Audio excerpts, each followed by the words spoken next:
Bom dia, amados irmãos, graça e paz. Muito bom estarmos reunidos nesta manhã de domingo, aproveitando este dia maravilhoso para exaltarmos o nosso Deus e para aprender mais dele na sua palavra. Temos a alegria de podermos estar reunidos dessa forma, de forma virtual ainda, aprendendo um pouco mais das Sagradas Escrituras. Sempre bom estarmos dispostos para aprender mais da sabedoria que vem do alto. Queridos, vamos ler um texto da Palavra de Deus, aproveitando que nós comemoramos o Dia do Jovem Presbiteriano neste domingo. Então, trazendo o texto de Eclesiastes, capítulo 11, versículo 9, que nos traz aqui uma palavra de Salomão para os moços. Eclesiastes capítulo 11, versículo 9 e 10. Eclesiastes é um texto bem conhecido da igreja. Você acha aí Salmos, Provérbios, Eclesiastes. Eclesiastes capítulo 11, versículos 9 e 10 vai dizer: Alegra-te, jovem, na tua juventude, e recreie-se no teu coração nos dias da tua mocidade. Andas pelos caminhos que satisfazem o teu coração e agrada os teus olhos. Sabe, porém, que todas essas coisas Deus te pedirá contas. Afasta, pois, do teu coração o desgosto e remove da tua carne a dor, porque a juventude e a primavera da vida são vaidade. Esse texto é muito interessante, do qual Salomão nos traz. Salomão, já um velho, já um idoso, cheio de sabedoria, nos ensinando aqui como viver a vida sem a vaidade. Salomão não diz para nós, olha, tome cuidado, não faça isso, não faça aquilo. Ele está falando, mocidade é cheia de vida.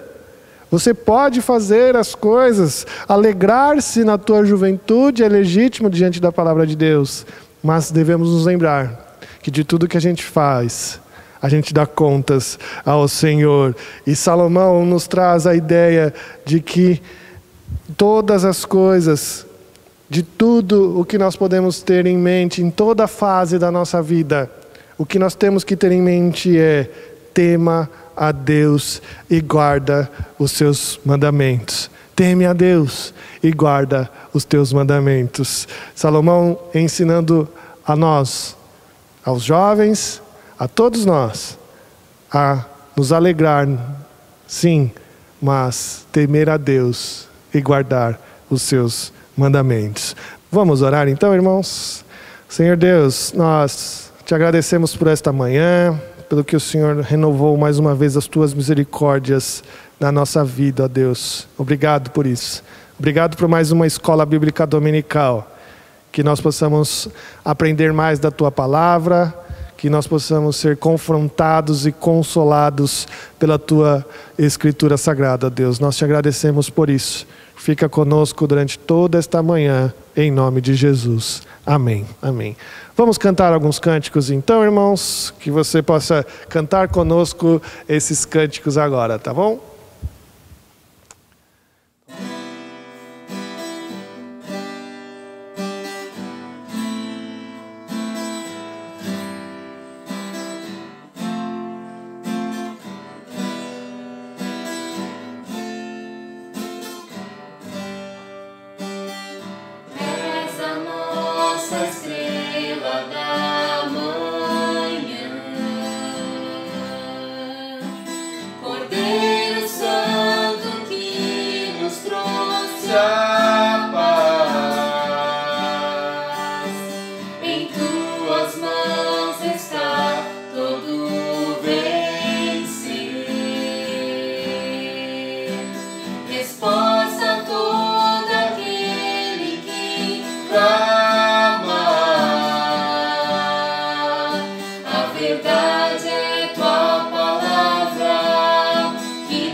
És a nossa estrela da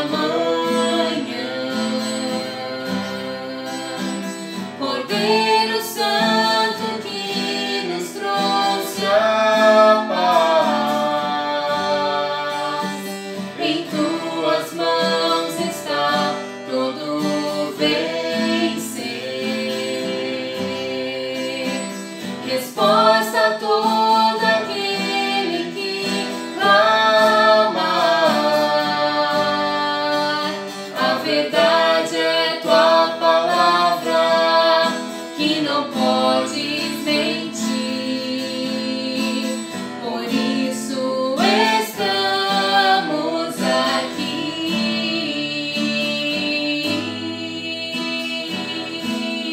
Te louvamos, ó Senhor,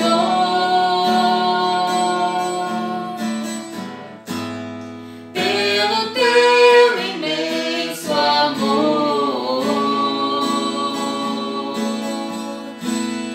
Manifesta o teu perdão e poder, e assim vamos te adorar para sempre,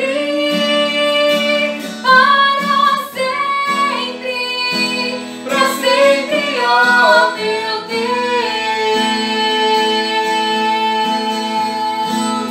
Te louvamos, ó Senhor,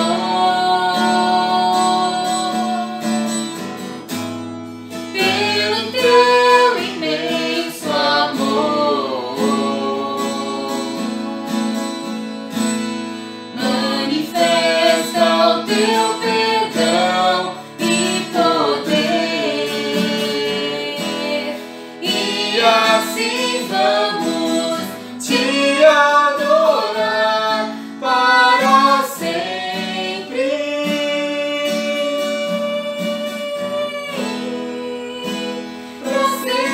ó meu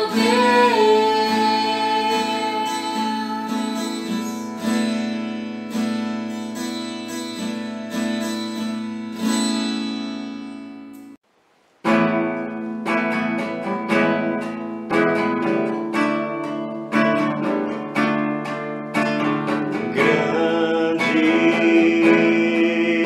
é o Senhor e muito digno de louvor. Na cidade do nosso Deus, seu santo monte, a alegria de toda a terra.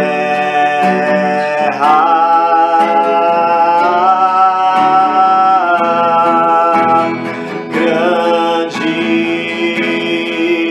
é o Senhor em quem nós temos a vitória, que nos ajuda contra o inimigo.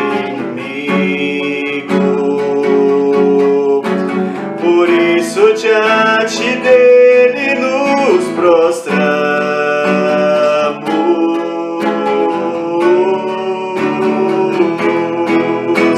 Queremos o teu nome engrandecer e agradecer-te por tua obra em nossas vidas. Confiamos em teu infinito amor, pois só tu és o Deus eterno sobre toda a terra e céu.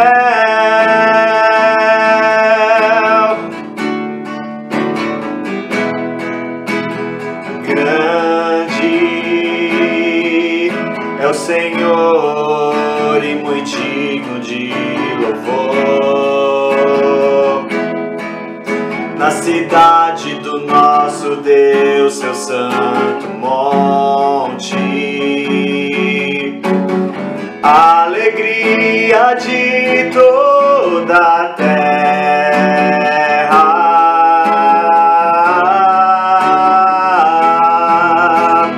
Grande é o Senhor em quem nós temos a vitória, que nos ajuda contra o inimigo. Por isso diante dele nos prostramos.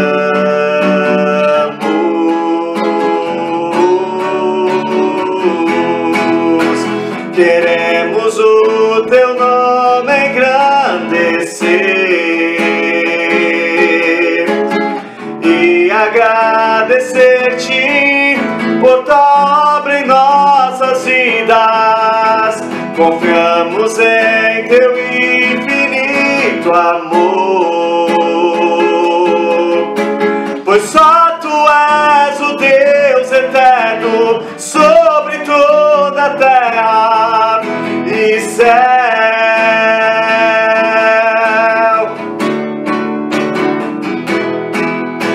Queremos o teu nome engrandecer e agradecer-te por tua obra em nossas vidas.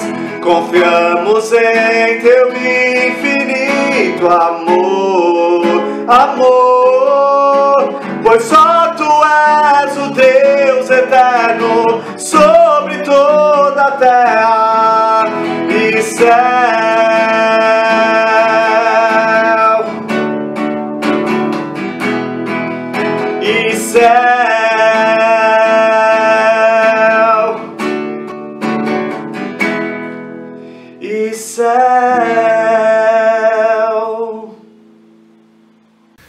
Amém, amém. Ainda em comemoração ao Dia do Jovem Presbiteriano, a Superintendência da Escola Bíblica Dominical nos enviou um vídeo em comemoração a esse dia tão especial. Vamos assistir agora?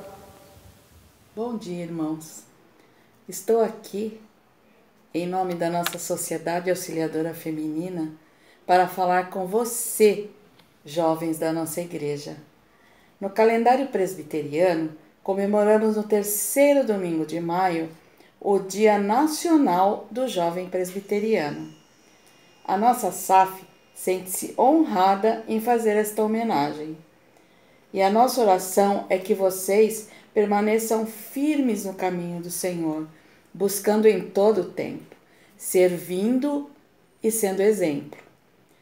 Louvamos a Deus por suas vidas e que vocês continuem alegres na esperança, fortes na fé, dedicados no amor e unidos no trabalho. Que a graça do Senhor esteja sobre cada um de vocês.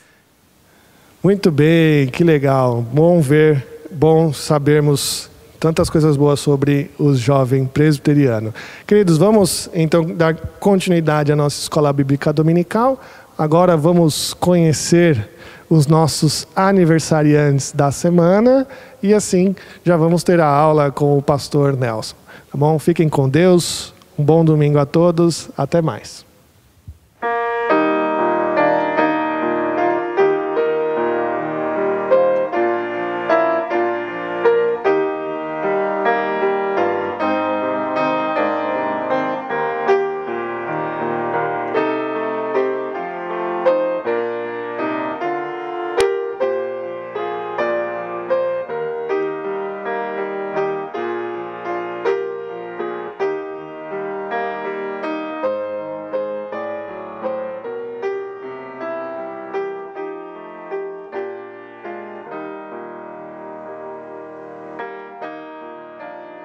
Bom dia, irmãos, a graça e a paz do Senhor.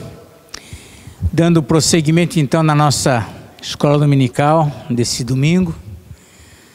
Agradecemos a Deus por podermos estar aqui mais uma vez e poder compartilhar um pouco da sua palavra, procurando trazer algum tema, algum assunto importante para a nossa vida cristã. Vamos iniciar lendo aqui a palavra de Deus.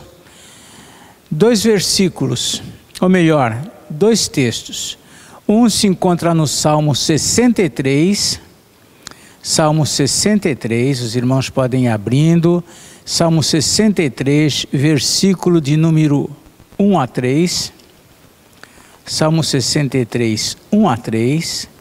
E depois nós vamos ler Atos capítulo 11, versículo 23.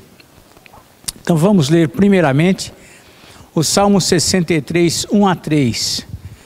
É um salmo de Davi e ele escreve o seguinte neste cântico: Ó Deus, Tu és o meu Deus forte, Eu te busco ansiosamente, a minha alma tem sede de ti. Meu corpo te almeja como terra árida, exausta, sem água. Assim eu te contemplo no santuário para ver a tua força e a tua glória. Porque a tua graça é melhor do que a vida, os meus lábios te louvam. Este é o Salmo 63, 1 a 3. Agora nós vamos ler livro de Atos, capítulo 11, versículo de número 23. Atos 11, verso 23. Diz o seguinte o texto.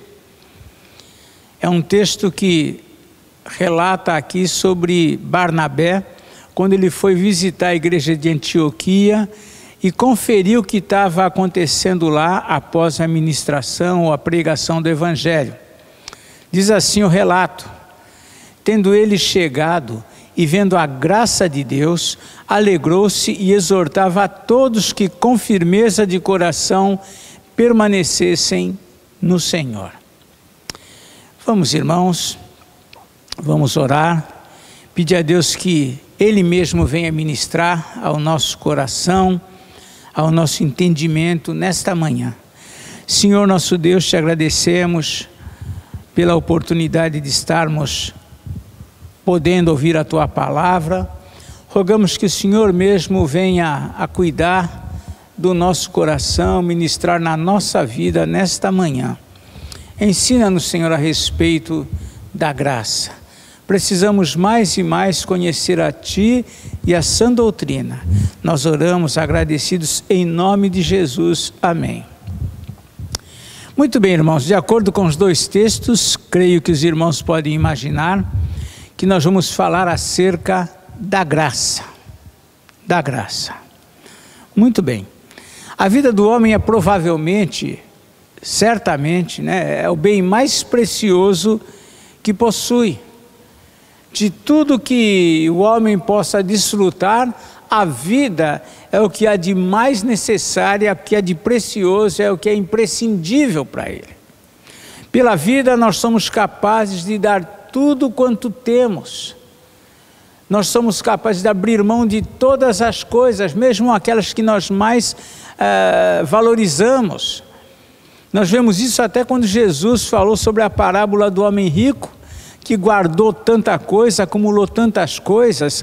Isso está lá em Lucas 12, 16, mas depois que ele guardou tudo aquilo, achando que aquilo ia ser o máximo, no entanto Jesus fala, mas esta noite te pedirão a tua alma, e o que tens para quem será? Ou seja, a vida é que é importante, muito mais importante do que tudo, e o homem valoriza a vida. Entretanto, sem desmerecer o valor da vida, Davi, conforme o texto que nós lemos, descobriu na graça de Deus algo mais relevante do que a própria vida. Vemos aqui no versículo 3, porque a tua graça, diz Davi, é melhor do que a vida. Para ele, a graça de Deus superava tudo mais. Ou seja, sob a sua ótica, o que seria a vida sem a graça de Deus? Porque a graça de Deus é melhor do que a vida. Uma definição para a graça é favor não merecido. É um favor dispensado por Deus que o homem não merece. No caso, Deus livremente concede ao homem. Haja vista a graça comum que envolve todas as coisas que a própria criação, que Deus através da criação nos proporciona e proporciona a todos os homens. Há a graça salvadora que é dispensada aqui aos eleitos de Deus, mas tudo isso fala sobre a graça. Entretanto, as pessoas por vezes veem a graça como sendo apenas algo especial recebido, um benefício, um livramento, o alcançar de um objetivo. Muitos veem, olha, recebi uma graça, e apontam essas coisas como sendo a graça. Mas Davi aparentemente não se referia a qualquer coisa desse tipo particular. Ele se refere a algo diferente. Ele tinha em mente a graça como algo de valor espiritual, que seria um favor inexplicável de Deus sobre a vida de alguém. É assim que Davi enxerga aqui a graça. Vejam que Davi poderia valorizar muitas coisas que são especiais, são importantes para qualquer pessoa. Ele poderia valorizar, por exemplo, o privilégio de ser um rei. Ora, quantos reis tinham em Israel? Somente ele. De toda uma nação, ele era um privilegiado. Ele poderia, por exemplo, valorizar na sua vida o fato de ser um excelente guerreiro, um homem de batalhas. Davi vencia todas as suas batalhas. Davi saiu vencedor e era reconhecido, aclamado como um grande guerreiro. Ele tinha a honra no seu país, além de ser um rei, de ser um guerreiro, ele tinha a honra de ser um herói de guerra.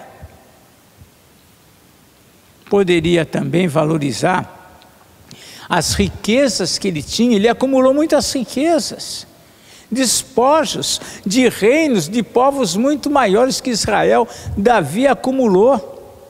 Ele tinha o reconhecimento dos homens, mas em meio a tudo que ele pôde desfrutar na sua vida, ele percebeu que a graça de Deus superava tanto todas essas coisas, que ele faz uma declaração como esta neste salmo: a tua graça é melhor do que a vida. Isso inclui tudo, tudo. Ele notou que os benefícios, ele percebeu, foi uma experiência pessoal dele, ele percebeu que os benefícios promovidos pela presença de Deus e da sua graça em sua vida eram incalculáveis. Superava todas as coisas.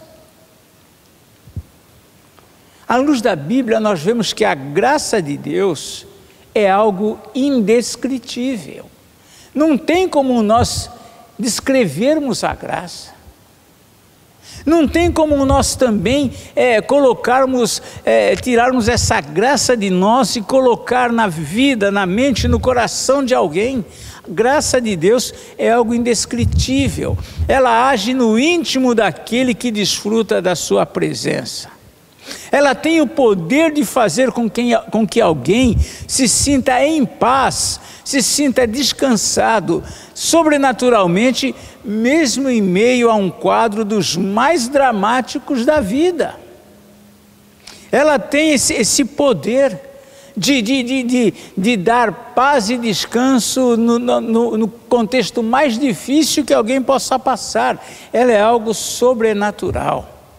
Quando nós lemos ou tomamos conhecimento acerca dos mártires, mártires cristãos, aqueles que foram torturados por causa da sua fé, que foram queimados vivos, e alguns se entregaram a essa situação, ou seja, não preferiram morrer do que negar ao Senhor, preferiram morrer do que simplesmente oferecer sacrifício a qualquer Deus que os homens colocassem.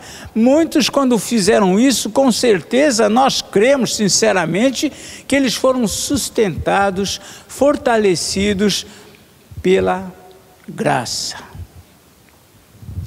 Na verdade, é a consciência da sua presença que pode nos fortalecer em momentos de fraquezas, que pode nos levantar quando nós estamos abatidos. É a presença da graça, é a consciência da graça que nos conforta na angústia. Mas esta ação é espiritual. A ação da graça é algo espiritual, logo é inexplicável, não tem como esclarecer isto, não tem como explicar, entender esta ação da graça na vida de alguém. Mas há um ponto que nós precisamos considerar, que mesmo estando presente em nós, no povo de Deus, ela pode estar adormecida.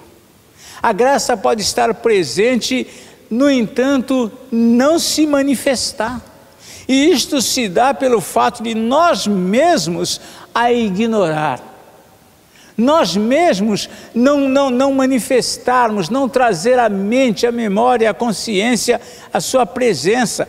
Porque nos momentos difíceis da vida, principalmente, nós aguardamos recursos palpáveis para nos socorrer. Nós, assim, aguardamos recursos que venham de fato, sejam visíveis, notórios, físicos. E assim não lançamos mão dos benefícios espirituais inestimáveis que ela dá àqueles que dela fazem conta. Nós não contamos com a graça. Estamos com um problema de saúde, queremos tão somente ver a cura. Estamos com um problema financeiro, tão somente queremos ver o dinheiro. Estamos com um problema, nós queremos coisas palpáveis para solucionar. E a graça não é algo palpável, é algo espiritual. Na verdade, muito superior aos socorros palpáveis. Mas nem sempre nós vemos assim. Nem sempre nós nos damos conta, né? Nós ficamos sempre esperando os recursos que realmente venham fisicamente suprir, socorrer a nossa necessidade. É o que provavelmente ocorreu com o apóstolo Paulo, ao se defrontar com o espinho na carne. Isso está relatado lá na segunda carta aos Coríntios, capítulo 12. Vemos ali que ele orou a Deus. Havia um espinho que o machucava, que o constrangia, que o oprimia, que afetava a sua vida, e ele orou a Deus. Por certo, ele orou e ficou esperando uma ajuda palpável, um livramento, talvez que de repente aquele espinho que tanto o afligia se desencravasse ou dissolvesse e ele pudesse experimentar um alívio físico. Por certo, era isso que ele esperava, né? Ele próprio nos revela essa expectativa. O texto está lá na segunda carta aos Coríntios, no capítulo 12, a partir do versículo 7, nós vemos ele nessa luta para se ver livre desse espinho. Capítulo 12 de 2 aos Coríntios, 7 e 8, diz o seguinte.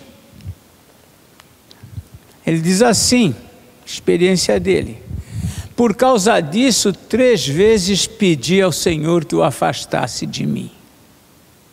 Ele pediu, ele clamou. O versículo 7 diz assim: para que não me soberbecesse com a grandeza das revelações, foi-me posto um espinho na carne, mensageiro de Satanás, para me esbofetear, a fim de que não me exalte. E por causa disso ele orou 3 vezes ao Senhor. A gente pode imaginar sua oração: Senhor, retira esse espinho, tira esse espinho da minha carne. Com certeza era isso que ele esperava. Vejam que mesmo o apóstolo Paulo, o grande teólogo, não lançou mão imediatamente da graça, desse bem tão precioso que Deus colocou à disposição de seus filhos. Se você crê em Jesus, Deus lhe deu a graça. Mas Paulo, nesse momento que ele passava, de que ele clamava por um livramento, ele queria o livramento físico, mas sequer se lembrou disto.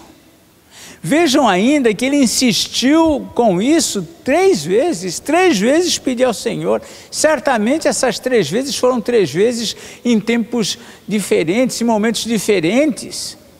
Talvez um dia ele pediu, esperou um pouco para ver se vinha o socorro, se Deus lhe atendia, não veio, e ele insistiu novamente, e também não veio, e ele tornou a insistir.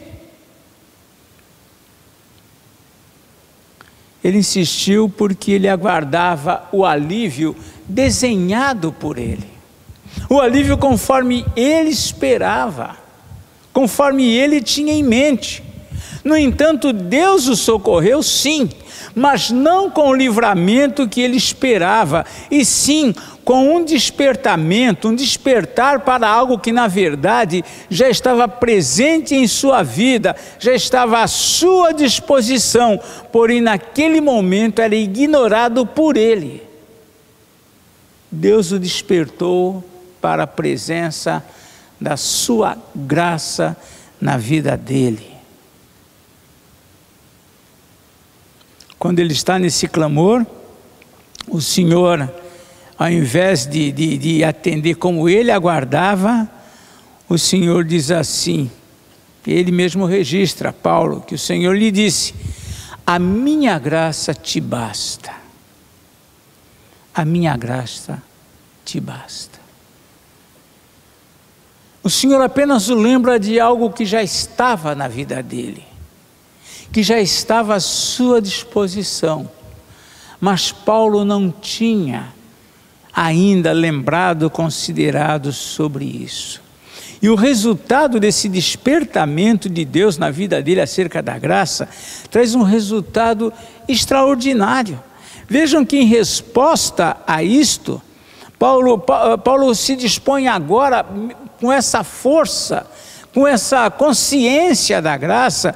Primeiro ele diz: de boa vontade, pois mais me gloriarei nas fraquezas, para que sobre mim repouse o poder de Cristo. E ele ainda acrescenta no verso 10, pelo que sinto prazer nas fraquezas, nas injúrias, nas necessidades, nas perseguições, nas angústias, inclusive as causadas por esse espinho, por amor de Cristo, porque quando sou fraco, então é que sou forte. A graça que estava disponível, graça que ele poderia estar desfrutando, mas até então ele estava ignorando. Mas conforme a Bíblia ainda, a presença da graça íntima no coração de alguém, na vida de alguém, essa graça se exterioriza. Ela se manifesta no exterior, quer na vida do homem, quer na vida da igreja, quer numa família, uma família que tenha a graça de Deus nessas vidas, no centro da sua caminhada. Essa graça irá se exteriorizar, irá se manifestar. Assim também na vida de uma igreja. Quando a igreja de Jerusalém soube que o evangelho chegara até Antioquia, a igreja se interessou e queria saber o que estava acontecendo lá. E então eles encaminharam para lá Barnabé, companheiro de Paulo, discípulo de Paulo, foi encaminhado até Antioquia, isso antes dele caminhar com Paulo, mas ele foi até lá para ver o que estava acontecendo naquele lugar. E nos diz aqui o livro de Atos, no capítulo 11, versículos 22 e 23, fala aqui sobre essa chegada de Paulo àquele lugar. Então diz aqui o versículo 22 de Atos 11, a notícia a respeito deles, de Antioquia, chegou aos ouvidos da igreja que estava em Jerusalém, e enviaram Barnabé até Antioquia.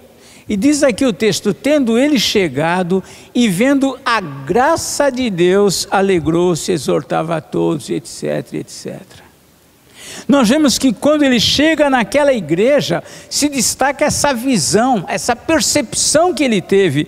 Ele viu a graça de Deus naquele lugar. A graça de Deus se exterioriza. Podemos estar passando por lutas, mas se a graça de Deus estiver presente, essa graça irá se manifestar não só em nosso favor intimamente, mas será observada, poderá ser vista por aqueles que estão à nossa volta, como também poderá estar completamente ignorada em nossa vida. E então resultar essas lutas apenas em lamentos, murmurações, acusações, insegurança, dúvidas e tudo mais. porque falta a graça.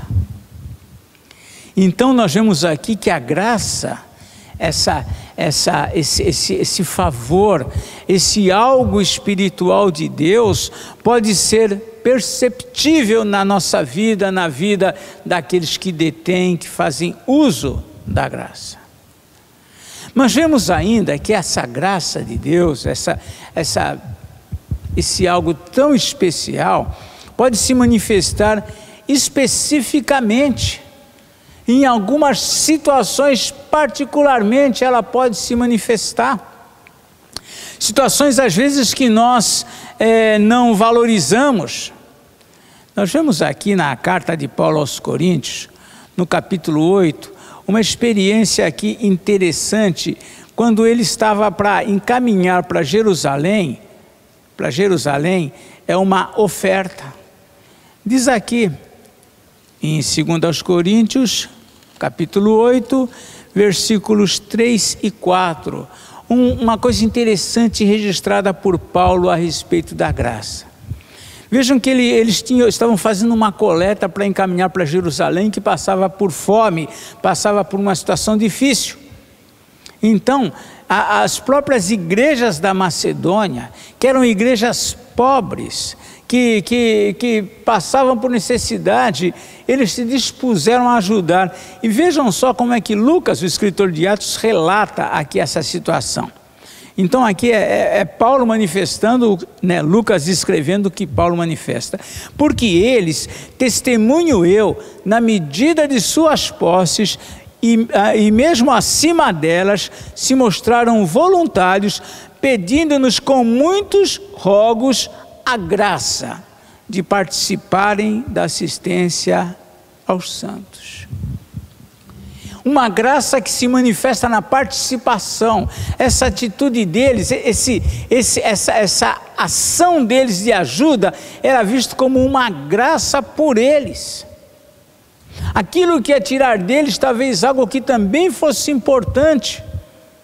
Aquela atitude que na verdade estava diminuindo os recursos deles, eles veem como uma graça poder participar. Ou seja, pode haver coisas que para alguns não têm sentido, são desprezíveis, que lhes soa como prejuízo, que alguém poderia dizer, mas que graça há nisto? Que graça há em você tirar daquilo que você precisa e repartir com alguém? Mas parece que há mais graça quando você recebe. Quando alguém abençoa você, quando alguém te oferece, quando alguém te dá. Parece que há graça quando você é beneficiado, e não quando você é o doador, quando você está se expondo a passar apertos para que outros tenham um pouco mais de folga. Alguém certa vez escreveu sobre uma graça que ninguém deseja. Talvez seja uma graça como essa. A graça de ser generoso, a graça de abrir mão de coisas que para nós são importantes para suprir a outros. Mas para Macedônia, pagar esse preço se constitui numa graça, pedindo-nos com muitos rogos a graça. Que graça é essa? De participar da assistência aos santos, de também fazer um sacrifício pela igreja de Jerusalém. Veja, por exemplo, nessa situação, que há muitas coisas em que há profunda graça, mas que ninguém deseja. Veja, por exemplo, o ministério de visita a hospitais. Ter contato com os doentes. Sabemos que hoje em dia está até proibido por conta da nossa pandemia, mas fora desse tempo, quando era comum e era possível um ministério de visitação aos doentes. Com doente não é uma visita que nós vamos tomar cafezinho, não é uma visita que nós vamos ouvir coisas agradáveis. Visita aos enfermos é uma visita que não é qualquer um que se dispõe, mas a visita aos enfermos, cuidar de idosos. Quando passamos pelos lares dos idosos, encontramos pessoas que às vezes não falam coisa com coisa, que são até agressivos sem se dar conta de fato do que estão fazendo, que são repetitivos em muitas coisas que eles mencionam. Que graça há nisto. Evangelizar os pobres, falar do Evangelho, evangelizar um bairro rico, pessoas educadas, pessoas de boa condição, é uma coisa. Mas vamos lá, vamos pensar em evangelizar um bairro pobre, crianças maltrapilhas, com o nariz escorrendo. Evangelizar os bêbados.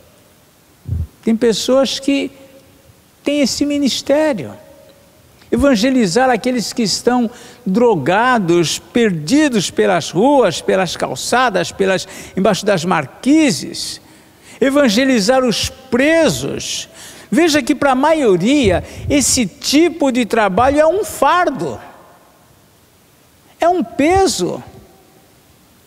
Mas para alguns é uma graça de Deus eles poderem fazer isto.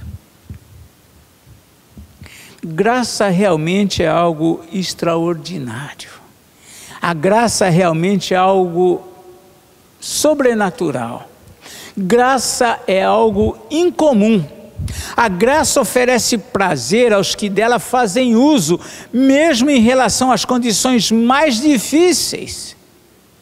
É este o sentimento que Paulo se referiu ao dizer, depois que o Senhor disse: Paulo, a minha graça te basta. É por isso que ele diz: pelo que sinto prazer nas minhas fraquezas, aquilo nas minhas angústias, aquilo que para ele era só motivo talvez de lamento, de dor, de indisposição, de aborrecimento, ele diz agora: pelo que eu sinto prazer. O Senhor mostrou-lhe a graça. Infelizmente, para muitos crentes, a graça só pode ser encontrada nas coisas belas, boas e confortáveis da vida. Se não for assim, dizem eles, não tem graça. Esse pensamento da maioria de nós só revela o quanto pouco nós entendemos acerca da graça de Deus. E talvez por isso não valorizamos, e talvez por isso nós não lancemos mão dela. Às vezes parece pouca coisa, alguém está abatido, triste, sofreu uma perda, e nós lembramos: olha, mas pensa na graça de Deus. Para a pessoa, às vezes, mesmo cristão, parece que, olha, o que ele está dizendo não me resolve nada. E isso revela a nossa pobreza de conhecimento. Se naquele momento nós pensássemos com profundidade que a graça de Deus é o que nós mais precisamos, que a graça de Deus, como diz Davi, é melhor do que a vida, nós íamos dizer: obrigado, eu preciso mesmo dessa graça, me ajuda, peça a Deus comigo para que o Senhor me dê essa graça.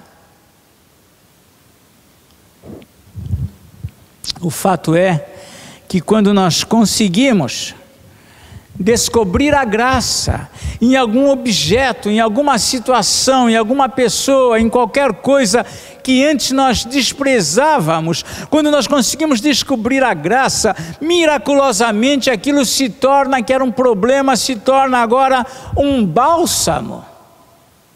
Aquilo que era uma luta, que era difícil, que era um fardo, se torna diferente. O amargo se torna doce, o motivo de tristeza passa agora a nos dar satisfação e prazer. Aquilo que era espinhoso torna-se suave. Efeito da graça, uma graça que nós temos, mas que nós não temos aprendido, não temos desenvolvido, não temos exercido tudo aquilo que a sua presença pode nos conceder. A graça nos torna mais doces e menos amargos. Em todas as situações, em todos os relacionamentos. Percebam como nós precisamos da graça. Talvez, se nós pensarmos bastante, vamos perceber o quanto nos falta graça. Como seria bom se todos nós fôssemos repletos da graça. Talvez você já tenha experimentado algumas situações que a graça estava presente, talvez você não tenha nem percebido. Às vezes vamos fazer visitas e tudo que está acontecendo naquela casa, naquela família ou naquela pessoa, tudo é para, naturalmente, humanamente falando, levar ao desespero, levar à insegurança, levar ao medo, levar às dúvidas. No entanto, às vezes nós somos surpreendidos, porque nós nos deparamos com a graça na vida dessa pessoa, naquele ambiente que nós estamos ali presente, um ambiente que teria tudo para oferecer lamentos, que tinha tudo para se destacar o lado negativo. No entanto, nós conseguimos ver que ali existe algo diferente. Barnabé, quando chega em Antioquia, ele vê a graça de Deus, algo diferente, algo que transmitia paz, algo que transmitia vida, algo que transmitia alegria. E isso é possível nós encontrarmos mesmo nos ambientes, nas circunstâncias mais problemáticas. Desde que nós busquemos, desde que nós tomemos conhecimento. Aquilo que Deus falou ao apóstolo Paulo naquele momento, é algo que ele diz à nossa mente continuamente: a minha graça te basta. As coisas estão difíceis, lembre-se que assim como foi para Paulo, também é para nós.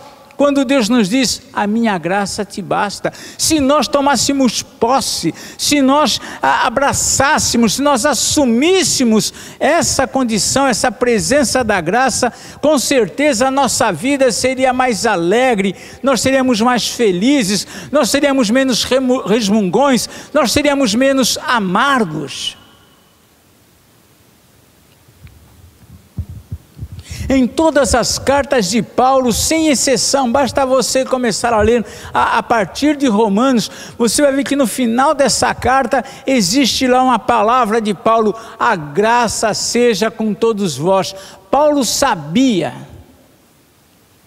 por experiência própria inclusive, e como um teólogo, como alguém que tinha a doutrina de Deus para passar, ele sabia a diferença que faria a graça de Deus na vida do seu povo, na vida dos cristãos.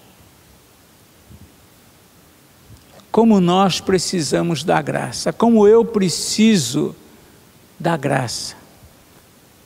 Talvez a ideia seja mais do que precisar da graça, mas como nós precisamos tomar posse, como nós precisamos com consciência nos lembrar em todo o tempo, nos dias amargos, nos dias difíceis, nos dias felizes, a graça de Deus comigo.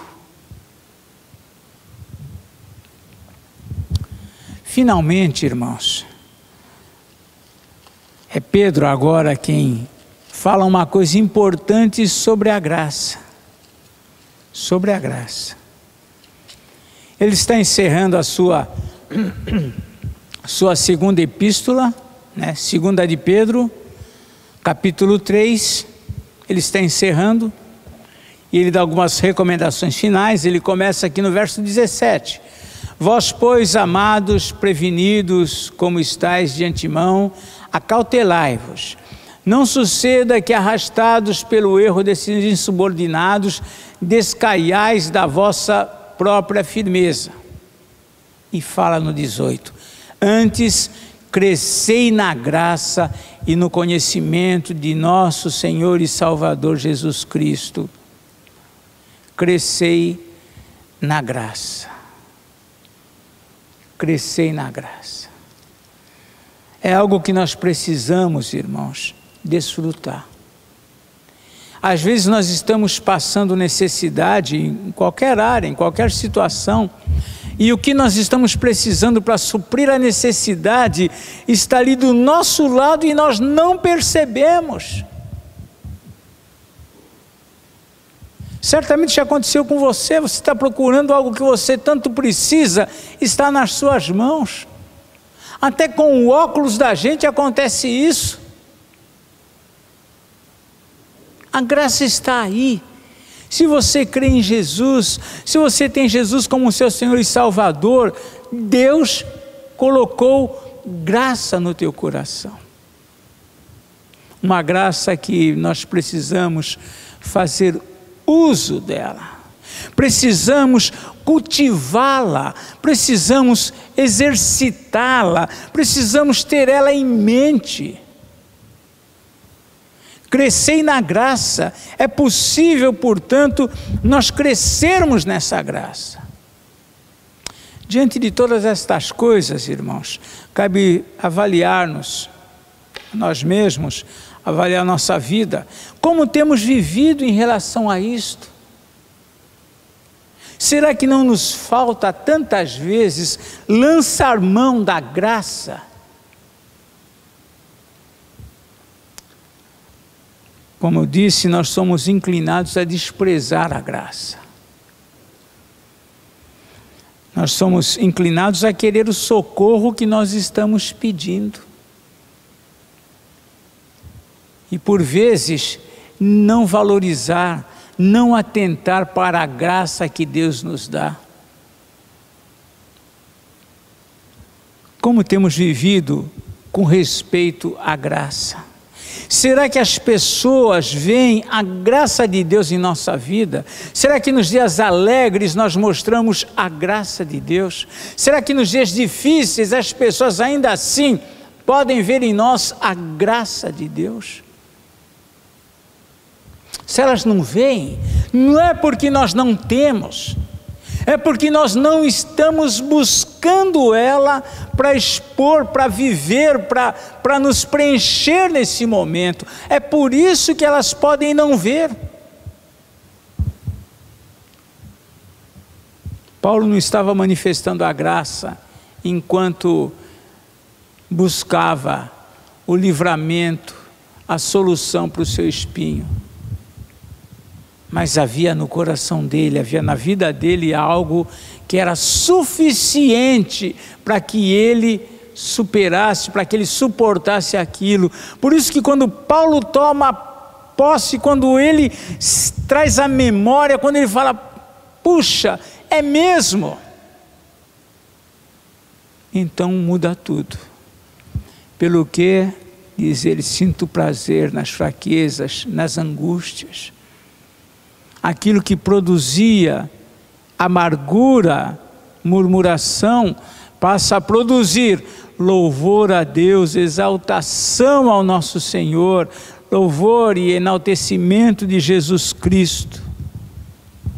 Será que nós temos buscado a graça ou somos dos que só veem a graça nas coisas boas?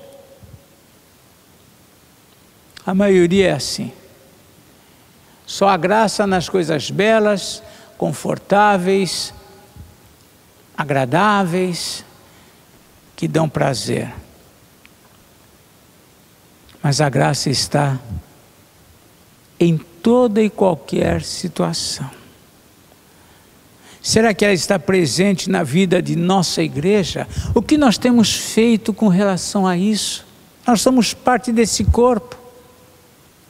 Será que a graça está presente na minha vida profissional, na minha vida familiar, nos meus relacionamentos?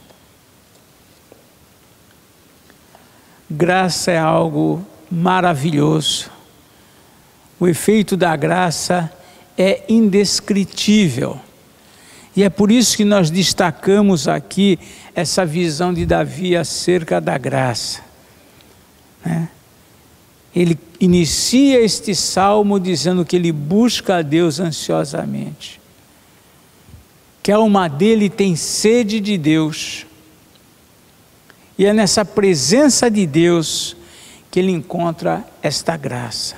A tua graça é melhor do que a vida. Que nós possamos, irmãos, nos apropriar, fazer uso realmente da graça de Deus que está em nós. Que Deus abençoe os irmãos, que nesses tempos mesmo que estamos vivendo, ou qualquer outro tempo, ou qualquer outra dificuldade, nós possamos em toda e qualquer circunstância lançar mão da graça. A graça que nos basta, a graça que nos é suficiente, a graça que, como diz Davi, é melhor do que a vida. Que Deus os abençoe, que o Senhor nos guarde e que o Senhor nos conceda cada dia mais graça e que nós possamos, conforme as palavras do apóstolo Pedro, crescer na graça. Deus os abençoe, um dia abençoado, feliz, sob a graça do Senhor. Vamos orar a Deus? Senhor nosso Deus, nós te louvamos e te bendizemos, agradecidos porque o teu cuidado com a nossa vida, porque a tua graça é algo inexplicável, Pai, e que nós por vezes não temos conhecimento não suficiente, não temos o discernimento para nos apropriar dela em todo o tempo, fazer uso desse meio tão extraordinário que abençoa a vida dos teus filhos. Ensina-nos, Senhor, a lidar com a graça, a experimentarmos a graça, a manifestarmos a graça, crescermos na graça. Cuida do teu povo, dá-nos uma semana de paz. É o que nós oramos agradecidos em nome do Senhor Jesus. Amém.